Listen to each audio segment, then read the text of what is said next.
ಈಗ 28 ಮಂದಿಯ ಬಲಿದಾನ ಆಯ್ತಲ್ಲ, ಇದಕ್ಕೆ ಯಾರು ಕಾರಣಕರ್ತರು? ಮೋದಿಜಿಯವರೇ, ನಾವು ಕೂಡ ನಿಮ್ಮ ಜೊತೆಯಲ್ಲಿದ್ದೇವೆ. ತಕ್ಷಣ ಪ್ರತಿಕ್ರಿಯೆ ಆಗಬೇಕು, ಕ್ರಿಯೆಗೆ ಪ್ರತಿಕ್ರಿಯೆ. ಇದು ಹಿಂದೂ ರಾಷ್ಟ್ರ ಆಗಬೇಕು ಅಂತಾದರೆ ಪಾಕಿಸ್ತಾನ ಸರ್ವನಾಶ ಆಗಿ ಹೋಗಬೇಕು. ಉಚ್ಚ ಒಯ್ಯಬೇಕು, ಪಾಕಿಸ್ತಾನಕ್ಕೆ ಉಚ್ಚ ಕುಡಿಸ್ಬೇಕು ಆ ಪಾಪಿ ಬೇವರ್ಸಿಗಳಿಗೆ.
ಹಿಂದೂಗಳು ಹತ್ಯೆ ಆಗಿದೆ, ಅವರ ಆತ್ಮಕ್ಕೆ ಶಾಂತಿಯನ್ನು ಕೋರಿ 1 ನಿಮಿಷದ ಮೌನ ಪ್ರಾರ್ಥನೆಯನ್ನು ಮಾಡಬೇಕು ಅಂತ ತಮ್ಮೆಲ್ಲರಲ್ಲಿ ವಿನಂತಿ ಮಾಡಿಕೊಳ್ತೀವಿ. ಸ್ವಾಮಲವಾನ್, welcome to our YouTube family Kudla Rampage. ಕಾಶ್ಮೀರದ ಪೆಹಲ್ಗಾವ್ ಅಲ್ಲಿ ನಡೆದಂಥ ಘಟನೆ ನಿಮಗೆಲ್ಲರಿಗೂ ಕೂಡ ಗೊತ್ತಿದೆ. ಭಾರತೀಯರನ್ನು ಪಾಕಿಸ್ತಾನದ ಉಗ್ರಗಾಮಿಗಳು ಶೂಟೌಟ್ ಮಾಡುವ ಮುಖಾಂತರ ಕೊಂದಿರುವಂಥದ್ದು. ಈಗ ಇಡೀ ಭಾರತ ದೇಶವೇ ಆಕ್ರೋಶವನ್ನು ಕೂಡ ವ್ಯಕ್ತಪಡಿಸ್ತಾ ಇದೆ. ನಾನಾ ರೀತಿಯ ದಾಳಿ ಕೂಡ ಆದರೂ ಶಾಂತಿ ಮಂತ್ರವನ್ನು ಪಠಿಸುವಂಥದ್ದು ಎಷ್ಟು ಸರಿ ಅನ್ನುವಂಥ ವಿಚಾರದಲ್ಲಿ, ಪಾಕಿಸ್ತಾನವನ್ನು ನಿರ್ನಾಮ ಮಾಡಬೇಕು ಅನ್ನುವಂಥ ವಿಚಾರದಲ್ಲಿ ಇಡೀ ಭಾರತ ದೇಶವೇ ಮನವಿಯನ್ನು ಕೂಡ ಮಾಡ್ತಾ ಇದೆ. ಅದಕ್ಕೆ ತಕ್ಕ ಉತ್ತರ ನೀಡೋಕೆ ನಮ್ಮ ಭಾರತ ಸರ್ಕಾರ ಕೂಡ ರೆಡಿಯಾಗಿದೆ. ಅದೇ ರೀತಿ ಬೆಳ್ತಂಗಡಿಯಲ್ಲಿ ರಾಷ್ಟ್ರೀಯ ಹಿಂದೂ ಜಾಗರಣ ವೇದಿಕೆಯ ಮಹೇಶ್ ಶೆಟ್ಟಿ ತಿಮಾರೋಡಿ ಅವರು ಒಂದು ಪಂಜಿನ ಮೆರವಣಿಗೆಯನ್ನು ಕೂಡ ನಡೆಸಿದ್ರು. ಸರ್, ಏನು ಹೇಳ್ತೀರಾ ಅಂತೇಳಿ? ಇಂಥ ಘಟನೆಗಳನ್ನು ನಾವು ತುಂಬ ಸಲ ನೋಡಿದ್ದೇವೆ. ಇದೇ ರೀತಿಯ ಪ್ರತಿಭಟನೆಗಳನ್ನು, ಮೆರವಣಿಗೆಗಳನ್ನು, ಪಂಜಿನ ಮೆರವಣಿಗೆಗಳನ್ನು ಮಾಡಿದ್ದೇವೆ. ಒಂದು ದಿಟ್ಟತನದಿಂದ ಸಮಾಜಕ್ಕೆ ಒಂದು ಶಕ್ತಿಯನ್ನು ನೀಡುವ ರೂಪದಲ್ಲಿ ರಾಷ್ಟ್ರೀಯ ಹಿಂದೂ ಜಾಗರಣ ವೇದಿಕೆಯ ಕಾರ್ಯಕರ್ತರು, ಇಡೀ ತಂಡ ಸಮಾಜದ ಒಟ್ಟಿಗೆ ನಿಂತು ಈ ಹೋರಾಟವನ್ನು ಮಾಡ್ತಾನೆ ಬರ್ತಾ ಇದೆ. ಯಾರು ಆ 4 ಮಂದಿ ಮೊನ್ನೆ ಪಹಲ್ಗಾಮಲ್ಲಿ ಮಾಡಿದಂಥ ಒಂದು ಭಯೋತ್ಪಾದಕರು ಇದ್ದಾರಲ್ಲ, ಆ ಪ್ರವಾಸಿ ತಾಣಕ್ಕೆ ಅವರು ಬಂದದ್ದು ಹೇಗೆ? ಆ ಪ್ರವಾಸಿ ತಾಣಗಳಲ್ಲಿ ಚೆಕ್ಕಿಂಗ್ ಇಲ್ವಾ? ಅವರಿಗೆ ಗನ್ನೆ ಹೇಗೆ ಸಿಕ್ಕಿತ್ತು? ಅವರನ್ನು ಇಲ್ಲಿಗೆ ಕಳಿಸಿದ್ದು ಯಾರು? ಅವರು ಆ್ಯಕ್ಚುಲಿ ನೋಡುವಾಗ ಭಾರತದವರಾಗೇ ಕಾಣ್ತಾರೆ. ಅವರು ಪಾಕಿಸ್ತಾನಿ ಭಯೋತ್ಪಾದಕರ ಹಾಗೆ ಅವರು ಎಲ್ಲಿ ಕಾಣೋದೇ ಇಲ್ಲ. ಅವರಿಗೆ ಟ್ರೈನಿಂಗ್ ಆಗಿದವರು ಪಾಪಿ ಪಾಕಿಸ್ತಾನದಲ್ಲಿ ISIನಲ್ಲೇ ಟ್ರೈನಿಂಗ್ ಆಗಿರ್ಬೋದು. ಭಾಳ ನೋವಿನ ಸಂಗತಿ ಅಂತ ಹೇಳಿದರೆ, ಅಲ್ಲಿ ಯಾಕೆ ವ್ಯವಸ್ಥಿತವಾದಂಥ ಒಂದು ಸೆಕ್ಯೂರಿಟಿಯನ್ನು ನಿರ್ಮಾಣ ಮಾಡಲಿಲ್ಲ? ನನ್ನ ಲೆಕ್ಕದಲ್ಲಿ 1-2 ಗಂಟೆಗಿಂತ ಮೇಲೆ ಅವರು ಚೆಕ್ ಮಾಡಿ ಕೊಂದಿದ್ದಾರೆ. ಭಯೋತ್ಪಾದಕರು ಕಾಶ್ಮೀರದಲ್ಲಿ ನಿತ್ಯ ನಿರಂತರವಾಗಿ ಹುಟ್ಟಿದಂಥ, ಅಣಬೆಯಾಗಿ ಹುಟ್ಟಿದಂಥ ಜಾಗ ಅದು. ಅದನ್ನು ಅಷ್ಟು ಸುಲಭದಲ್ಲಿ ಒಂದು 10 ವರ್ಷದಲ್ಲಿ ನೀವು ಇದು ಭಯೋತ್ಪಾದಕ ಮುಕ್ತ ಪ್ರದೇಶ ಅಂತ ಹೇಗೆ ಘೋಷಣೆ ಮಾಡಿದ್ರಿ? ನೀವು ಹೇಗೆ ಘೋಷಣೆ ಮಾಡಿದ್ರಿ? ಈಗ 28 ಮಂದಿಯ ಬಲಿದಾನ ಆಯ್ತಲ್ಲ, ಇದಕ್ಕೆ ಯಾರು ಕಾರಣಕರ್ತರು? ಆ ಕುಟುಂಬಕ್ಕೆ ಸಾಂತ್ವನ ಹೇಳುವವರು ಯಾರು? ಇದು ಯಾವ ಕಾರಣಕ್ಕಾಯಿತು? ಸೆಕ್ಯೂರಿಟಿ ಯಾಕೆ ಇರಲಿಲ್ಲ? ಇದರಲ್ಲೆಲ್ಲ ರಾಜಕೀಯ ಮಾಡಲಿಕ್ಕೆ ಹೋಗಬೇಡಿ. ಮೋದಿಜಿಯವರಿಗೆ ಅವಕಾಶ ಇದೆ. ಕಳೆದ 10 ವರ್ಷಗಳಿಂದ ನೀವು ಜನರಿಗೆ ಒಂದು ಒಳ್ಳೆಯ ಆದರ್ಶಯುತವಾದಂಥ ಒಂದು ರಾಜಕೀಯ ಒಂದು ಸ್ಥಿರತೆಯನ್ನು ನೀಡಿದ್ದೀರಿ. ಯಾಕೆ ಇದನ್ನು ಈ ಪಾಪಿ ಭಯೋತ್ಪಾದಕೆಯನ್ನು, ಪಾಕಿಸ್ತಾನದ ಭಯೋತ್ಪಾದನೆಯನ್ನು ನಿರ್ನಾಮ ಮಾಡಲಿಕ್ಕೆ ಯಾಕೆ ಆಗೋದಿಲ್ಲ?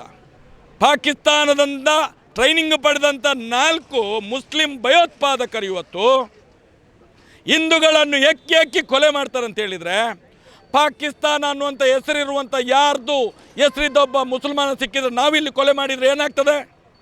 ತಕ್ಷಣ ಪ್ರತಿಕ್ರಿಯೆ ಆಗಬೇಕು. ಕ್ರಿಯೆಗೆ ಪ್ರತಿಕ್ರಿಯೆ. ಇಡೀ ಪಾಕಿಸ್ತಾನವನ್ನೇ ನಾಶ ಮಾಡಿಬಿಡಬೇಕು.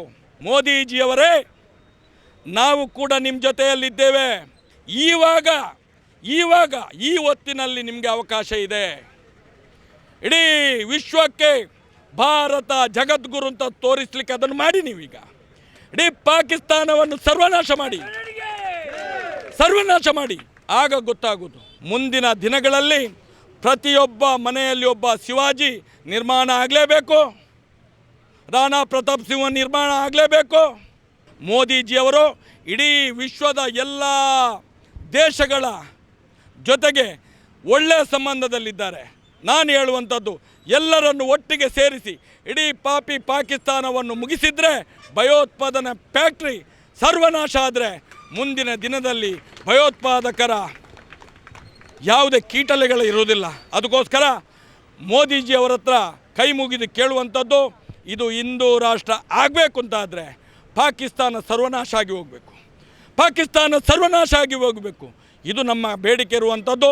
ಅದನ್ನು ಆದಷ್ಟು ಬೇಗ ಈ ದೇಶದ ಒಂದು ಉತ್ಕೃಷ್ಟ ಪ್ರಧಾನಿ ಮೋದಿಜಿಯವರು ಮಾಡಿಕೊಡ್ಬೇಕು ಅಂತೇಳಿ ತಮ್ಮಲ್ಲಿ ಕಳಕಳಿಯ ವಿನಂತಿಯನ್ನು ನಾವು ಮಾಡ್ತಾ ಇದ್ದೀವಿ. ಈಗ ಸಿಂಧೂ ನದಿಯ ಒಪ್ಪಂದ ಏನಿತ್ತು ಅದನ್ನು ಕೂಡ ರದ್ದು ಮಾಡಿದ್ದಾರೆ. ಮತ್ತು 48 ಗಂಟೆಯೊಳಗಡೆ ಯಾರೆಲ್ಲ ಪಾಕಿಸ್ತಾನದ ಪ್ರಜೆಗಳು ಭಾರತ ದೇಶದಲ್ಲಿ ಇದ್ದಾರೆ ಅವರು ವಾಪಸ್ ಹೋಗಬೇಕು ಅನ್ನುವಂಥ ವಿಚಾರದಲ್ಲೂ ಕೂಡ ಹೇಳಿದ್ದಾರೆ. ಅದೇ ರೀತಿ ಪಾಕಿಸ್ತಾನದಲ್ಲಿ ಯಾರೆಲ್ಲ ಭಾರತೀಯ ಪ್ರಜೆಗಳು ಇದ್ದಾರೆ ಅವರು ಭಾರತಕ್ಕೆ ಬರಬೇಕು ಅನ್ನುವಂಥ ವಿಚಾರದಲ್ಲೂ ಕೂಡ ಹೇಳಿದ್ದಾರೆ. ಇದ್ರ ಬಗ್ಗೆ ಏನು ಹೇಳ್ತೀರಾ? ನೋಡಿ, ಸಿಂಧೂ ನದಿ ನಮ್ಮ ಅಸ್ಮಿತೆ, ಭಾರತ ದೇಶದ ಅಸ್ಮಿತೆ. ಯಾಕೆ ಸಿಂಧೂ ನದಿಯ ನೀರು ಬಿಡಬೇಕಿತ್ತು ಪಾಕಿಸ್ತಾನಕ್ಕೆ? ಯಾಕೆ ಬಿಡಬೇಕಿತ್ತು? ಹೇಗೆ ಭಯೋತ್ಪಾದನೆ ನಿರ್ಮೂಲನೆ ಆಗಿದಂತೆ ಹೇಗೆ ತೀರ್ಮಾನ ಮಾಡಿದರು ಈ ರಾಜಕೀಯ ವ್ಯಕ್ತಿಗಳೆಲ್ಲ ಸೇರಿಕೊಂಡು? ಹೇಗೆ ಮಾಡಿದರು? ಕರ್ನಾಟಕದಿಂದ ನಾವು ತಮಿಳುನಾಡಿಗೆ ನೀರು ಬಿಡಬೇಕಾದ್ರೆ, ಭಾರತ ದೇಶದೊಳಗಡೆಯೇ ನೀರು ಬಿಡಬೇಕಾದ್ರೆ ನಾವಿಲ್ಲಿ ಎಷ್ಟು ಒದ್ದಾಡ್ತಾ ಇದ್ದೇವೆ ಸ್ವಾಮಿ. ಕಾವೇರಿ ನಮ್ಮದು, ಆ ಕಡೆಯಿಂದ ತಮಿಳುನಾಡು ಕಾವೇರಿ ನಮ್ಮದು, ನಮಗೆ ನೀರು ಬಿಡಿ ಅಂತ ಕೇಳುವುದಿಲ್ವಾ? ಇದೇ ಒಬ್ಬ ಭಯೋತ್ಪಾದಕ ರಾಷ್ಟ್ರಕ್ಕೆ ನಾವು ನೀರು ಬಿಡ್ತಾ ಇದ್ದೇವೆ ಅಂತ ಹೇಳಿದರೆ ಯಾಕೆ ಬಿಟ್ಟದ್ದು? ಅದಕ್ಕೆ ತಕ್ಕ ಸಾಧ್ಯ ಆಯ್ತಲ್ಲ. ಈಗ ಬಂದು ಮಾಡಿರೋದು ಇಡೀ ಪಾಕಿಸ್ತಾನವನ್ನು ನಾಶ ಮಾಡಿಬಿಡಿ. ಅದು ನಿಮ್ಮ ತಾಕತ್ತು. ಉಚ್ಚ ಒಯ್ಯಬೇಕು ಪಾಕಿಸ್ತಾನಕ್ಕೆ, ಉಚ್ಚ ಕುಡಿಸ್ಬೇಕು ಆ ಪಾಪಿ ಬೇವರ್ಸಿಗಳಿಗೆ. ಇದನ್ನು ಮಾಡಿ. ಇದನ್ನು ಮಾತ್ರ ಬಾಯಲ್ಲಿ ಮಾತ್ರ ಅಲ್ಲ, ಆದಷ್ಟು ಬೇಗ ಕ್ಷಣ ಮಾತ್ರದಲ್ಲಿ ತೋರಿಸ್ಬೇಕು. ಹೇಗೆ ಪಾಪಿ ಭಯೋತ್ಪಾದಕರು ಬಂದು ನಮ್ಮ ಹಿಂದೂಗಳನ್ನು ಹೊಡೆದು ಸಾಯಿಸ್ತಿರೋದೋ ಅದೇ ರೀತಿ ಅವರನ್ನು ಸಾಯಿಸಿ ತೋರಿಸ್ಬೇಕು. ನೀವು ಭಾರತದ ಪವಿತ್ರವಾದ ನೀರಿಗೂ ಕೂಡ ಒಂದು ಬೆಲೆ ಇಲ್ಲ ಅಂತ ಹೇಳಿದರೆ, ಹಾಗಾದರೆ ಈ ದೇಶದ ರಕ್ತ ಇನ್ನೆಷ್ಟು ಆರಬೇಕು ಮೋದಿಜಿಯವರೇ? ತಕ್ಷಣ ಅದಕ್ಕೆ ಉತ್ತರ ಕೊಡಿ. ಇಡೀ ಪಾಕಿಸ್ತಾನವನ್ನು ಭಯೋತ್ಪಾದಕರಿಂದ ಅಲ್ಲ, ಇಡೀ ಪಾಕಿಸ್ತಾನವನ್ನು ಮುಕ್ತ ಮಾಡಿ, ಯುದ್ಧ ಸಾರಿ. ಇದು ನಾವು ನಮ್ಮ ನೋವಿನ ಮಾತನ್ನು ಹೇಳುವಂಥ. ಆದಷ್ಟು ಬೇಗ ಇದಕ್ಕೆ ಒಂದು ತಾರ್ಕಿಕ ಅಂತ್ಯ ಆಗಲೇಬೇಕು. ಪದೇ ದಾಳಿ ಆಗ್ತಾ ಇದೆ. ಮುಂಬೈ ದಾಳಿ ಆಗಿರ್ಬೋದು, ಈಗ ಪಾರ್ಲಿಮೆಂಟ್ ದಾಳಿ ಆಗಿರ್ಬೋದು, ಪುಲ್ವಾಮಾ ದಾಳಿ ಆಗಿರ್ಬೋದು, ಪಠಾನ್ಕೋಟ್ ದಾಳಿ ಆಗಿರ್ಬೋದು, ಮತ್ತೊಂದು ಈ ದಾಳಿ. ಪದೇ ದಾಳಿ ಆಗ್ತಾ ಇದ್ದರೂ ಕೂಡ ಪಾಕಿಸ್ತಾನಕ್ಕೆ ತಕ್ಕ ಉತ್ತರ ಕೊಡ್ತೇವೆ ಹೊರತು ಇದನ್ನು ಕಂಪ್ಲೀಟಾಗಿ ನಿರ್ಮೂಲನೆ ಮಾಡುವಂಥದ್ದು ಯಾವುದೂ ಕೂಡ ಆಗ್ತಾ ಇಲ್ಲ ಅಂತೇಳಿ ಹೇಳ್ತಾ ಇದ್ದೀರಾ? ಖಂಡಿತ. ಈಗ ನೋಡಿ, ಇಸ್ರೇಲ್ ಒಂದು ದೇಶ, ಇಸ್ರೇಲ್ನ ಸುತ್ತಮುತ್ತ ಎಲ್ಲ ವಿರೋಧವಾಗಿರುವಂಥ ದೇಶಗಳಿರೋದು. ಅಲ್ಲಿ ಆ ದೇಶದ ಭದ್ರತೆ ಮತ್ತು ಆ ದೇಶದ ಜನರನ್ನು ರಕ್ಷಣೆ ಮಾಡಲಿಕ್ಕೆ ಯಾವುದೇ ರೀತಿ ಹಿಂದೆ ಮುಂದೆ ನೋಡೋದಿಲ್ಲ. ಅವರು ನಿರ್ದಾಕ್ಷಿಣ್ಯವಾಗಿ ಹೊಡೆದಾಕ್ತಾನೆ ಇರ್ತಾರೆ. ಅದೇ ರೀತಿ ರಷ್ಯಾ ಮತ್ತು ಉಕ್ರೇನ್ನ ಘಟನೆಗಳನ್ನು ನೋಡಿದರು. ರಷ್ಯಾ ಮುಂದುವರಿದ ದೇಶ, ಆ ಉಕ್ರೇನ್ ಅಂತ ಸಣ್ಣ ದೇಶ ಅದಕ್ಕೆ ಪ್ರತಿರೋಧ ಕೊಡ್ತಾ ಇರ್ತದೆ. ಆದರೆ ಭಾರತ ಯಾಕೆ ಅದನ್ನು ಮಾಡ್ತಾ ಇಲ್ಲ? ನಾನು ಕೇಳುವಂಥದ್ದು, ಭಯೋತ್ಪಾದನೆ ಇಡೀ ಒಂದು ಭಾರತದ ಭದ್ರತೆಗೂ ಕೂಡ ಮಾರಕವಾಗಿರುವಂಥದ್ದು. ಭಾರತದ ಜನಗಳು ಕೂಡ ಭಯದಿಂದಲೇ ವಾತಾವರಣ ನಿರ್ಮಾಣವಾಗಿದೆ. ಅದೇ ರೀತಿ ಇಡೀ ವಿಶ್ವಕ್ಕೆ ಭಾರತ ಸುರಕ್ಷಿತ ಅಲ್ಲ ಅನ್ನುವಂಥ ಸಂದೇಶ ಹೋಗ್ತಾ ಇದೆ. ಆ ಸಂದರ್ಭದಲ್ಲಿ ನಮಗೂ ತಾಕತ್ತಿದೆ.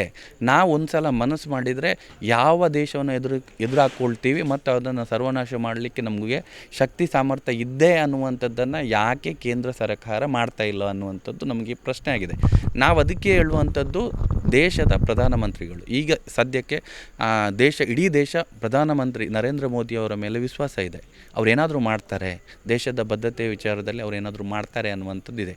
ಈಗಾಗಲೇ ಒಂದಷ್ಟು ರಾಜತಾಂತ್ರಿಕ ರಾಜತಾಂತ್ರಿಕ ನಿರ್ಧಾರಗಳನ್ನು ಕೈಗೊಂಡಿದ್ದಾರೆ. ಈಗ ಈ ಕಳೆದ ಒಂದಷ್ಟು ವರ್ಷಗಳಿಂದ 1960ರಲ್ಲಿ ಸಿಂಧೂ ನದಿಯ ಒಂದು ಒಪ್ಪಂದ ಆಗಿತ್ತು, ಅದನ್ನು ರದ್ದುಗೊಳಿಸಿದ್ದಾರೆ. ಇದಕ್ಕೊಂದು ಶಾಶ್ವತವಾದಂಥ ಅಂತ್ಯ ಆಗಲೇಬೇಕು ಅನ್ನುವಂಥದ್ದು ಪ್ರತಿಯೊಬ್ಬ ಭಾರತೀಯನೂ ಕೂಡ ದೇಶಭಕ್ತ ಭಾರತೀಯನ ಒಂದು ಆಸೆ. ಹಾಗಾಗಿ ನಾವು ಕೂಡ ರಾಷ್ಟ್ರೀಯ ಹಿಂದೂ ಜಾಗರಣ ವೇದಿಕೆ ದೇಶಭಕ್ತ ಸಂಘಟನೆ ಹಾಕಿ ನಮ್ಮ ನಿರ್ಧಾರ ಕೂಡ ಅದೇ ಆಗಿದೆ. ನೀವು ನಿರ್ದಾಕ್ಷಿಣ್ಯವಾದ ಕ್ರಮವನ್ನು ಕೈಗೊಳ್ಳಿ, ಯುದ್ಧ ಮಾಡಿ. ಎಷ್ಟು ವರ್ಷ ಅಂತ ಸುಮ್ಮನೆ ಕೂತ್ಕೊಳ್ಳೋದು ಸಾಧ್ಯವೇ ಇಲ್ಲ. ಯುದ್ಧ ಮಾಡಿ ಪಾಪಿ ಪಾಕಿಸ್ತಾನವನ್ನು ಸರ್ವನಾಶ ಮಾಡಲೇಬೇಕು ಅನ್ನುವಂಥದ್ದು ನಮ್ಮ ಪ್ರಬಲವಾದ ಆಗ್ರಹ. ಬಾಂಗ್ಲಾದೇಶ ಅನ್ನುವಂಥದ್ದನ್ನು ಒಂದು ದೇಶ ಅಂತ ಮಾಡಿದ್ದು ನಮ್ಮದೇ ಭಾರತ. ಆದರೆ ಇವತ್ತು ನಾವು ನೋಡುವಾಗ ಆ ಬಾಂಗ್ಲಾದೇಶದಿಂದಲೂ ಕೂಡ ನಮಗೆ ಅನ್ಯಾಯ ಆಗ್ತಾಯಿದೆ. ಆ ಪಶ್ಚಿಮ ಬಂಗಾಳದಲ್ಲಿ ಪ್ರತಿನಿತ್ಯ ಹಿಂದೂಗಳ ಹತ್ಯೆ ಆಗ್ತದೆ. ಇದನ್ನೆಲ್ಲ ಒಪ್ಪಲಿಕ್ಕೆ ಸಾಧ್ಯ ಇಲ್ಲ. ಅದಕ್ಕೋಸ್ಕರ ಭಾರತದ ಪ್ರಧಾನಮಂತ್ರಿಗಳು ಮತ್ತು ಕೇಂದ್ರ ಸರ್ಕಾರ ಈ ಭದ್ರತೆಯ ವಿಷಯದಲ್ಲಿ ದಿಟ್ಟ ನಿರ್ಧಾರವನ್ನು ಕೈಗೊಳ್ಳಲೇಬೇಕು. ಅಲ್ಲಿ ಒಂದು ವರ್ಷ ನೀವು ಬಜೆಟನ್ನು ಭದ್ರತೆಗೆ ಇಟ್ಕೊಳ್ಳಿ, ನಮಗೇನು ಬೆದರಿಲ್ಲ. ನಮಗೆ ಬೇಕಾಗಿದ್ದುದು ಶಾಂತಿಯ ಭಾರತ, ಸದೃಢವಾದ ಭಾರತ ಮತ್ತು ಯಾವುದೇ ರೀತಿಯಲ್ಲೂ ಕೂಡ ಈ ಭಯೋತ್ಪಾದನೆ ದಾಳಿ ಆಗಲೇಬಾರ್ದು. ಮುಂದೆ ಇದಕ್ಕೊಂದು ತಾರ್ಕಿಕ ಅಂತ್ಯವನ್ನು ದೇಶದ ಗೌರವಾನ್ವಿತ ಪ್ರಧಾನಮಂತ್ರಿಗಳು ಮಾಡಲೇಬೇಕು ಅನ್ನುವಂಥ ಒತ್ತಾಯವನ್ನು ಈ ಸಂದರ್ಭ ಮಾಡ್ತೇವೆ. ಭಯೋತ್ಪಾದಕರು ಏನು ಬಾಡಿಯಲ್ಲಿ ಕ್ಯಾಮರಾವನ್ನು ಕೂಡ ಇಟ್ಕೊಂಡು ಬರ್ತಾರೆ ಅಂತ ಹೇಳಿದರೆ ಎಲ್ಲಿಗೆ ಬಂದು ಮುಟ್ಟಿತ್ತು ನಮ್ಮ ಭದ್ರತಾ ವ್ಯವಸ್ಥೆ ಅನ್ನುವಂಥ ವಿಚಾರದಲ್ಲೂ ಕೂಡ ಪ್ರಶ್ನೆಯನ್ನು ಮಾಡ್ತಾ ಇದ್ದಾರೆ. ಅದೇ ರೀತಿ ಸಿಂಧೂ ನದಿಯ ಒಪ್ಪಂದ ಏನಿತ್ತು ಅದು 1960ರಲ್ಲಿ ಆದಂಥ ಒಪ್ಪಂದ 2016ಕ್ಕೆ ಆಗುವಾಗ ಅದನ್ನು ಕ್ಯಾನ್ಸಲ್ ಮಾಡಬೇಕು ಅಂತ ಮಟ್ಟಿಗೆ ಬಂದಾಗ ಇಂಟರ್ನ್ಯಾಷನಲ್ ಕೌನ್ಸಿಲ್ ಆಫ್ ಜಸ್ಟಿಸ್ ಅನ್ನುವಂಥದ್ದು ಎಲ್ಲಿ ಅಡ್ಡಿ ಬರುತ್ತೋ ಅನ್ನುವಂಥ ವಿಚಾರದಲ್ಲಿ ಭಾರತ ದೇಶ ಯೋಚನೆಯನ್ನು ಮಾಡ್ತಾ ಇತ್ತು. ಈ ಸಲ ಖಂಡಿತವಾಗ್ಲೂ ಇಂಟರ್ನ್ಯಾಷನಲ್ ಆಫ್ ಕೌನ್ಸಿಲ್ ಜಸ್ಟಿಸ್ ಅಡ್ಡಿ ಬರೋಕ್ಕೆ ಸಾಧ್ಯನೇ ಇಲ್ಲ. ಯಾಕಂತೇಳಿದ್ರೆ ಆ ಭಯೋತ್ಪಾದಕರು ಕ್ರೂರವಾಗಿ ಹತ್ಯೆ ಮಾಡಿದ್ದಾರೆ. ಬಾಡಿ ಕ್ಯಾಮರಾವನ್ನು ಎಲ್ಲ ಹಿಡಿದುಕೊಂಡು ಎಲ್ಲರೂ ಕೂಡ ಆ ಭಯೋತ್ಪಾದಕರನ್ನು ಅಥವಾ ಪಾಕಿಸ್ತಾನವನ್ನು ನಿರ್ಮೂಲನೆ ಮಾಡಲೇಬೇಕು. ಭಯೋತ್ಪಾದಕರನ್ನು ಉತ್ಪಾದನೆ ಮಾಡುವಂಥ ದೇಶ ಅದು ಪಾಕಿಸ್ತಾನ ಅಂತೇಳಿ ಹೇಳ್ತಾ ಇದ್ದಾರೆ. ಸೊ ಹಾಗಾಗಿ ಇದು ಎಲ್ಲರೂ ಕೂಡ ಒಟ್ಟಾಗಿ ಹೆಜ್ಜೆ ಇಡೋಣ ಮತ್ತು ಈ ಪಾಪಿ ಪಾಕಿಸ್ತಾನವನ್ನು ನಿರ್ಮೂಲನೆ ಮಾಡೋಣ ಅಂಥೇಳಿ ಕೇಳ್ಕೊಳ್ತಾ ಇದ್ದಾರೆ.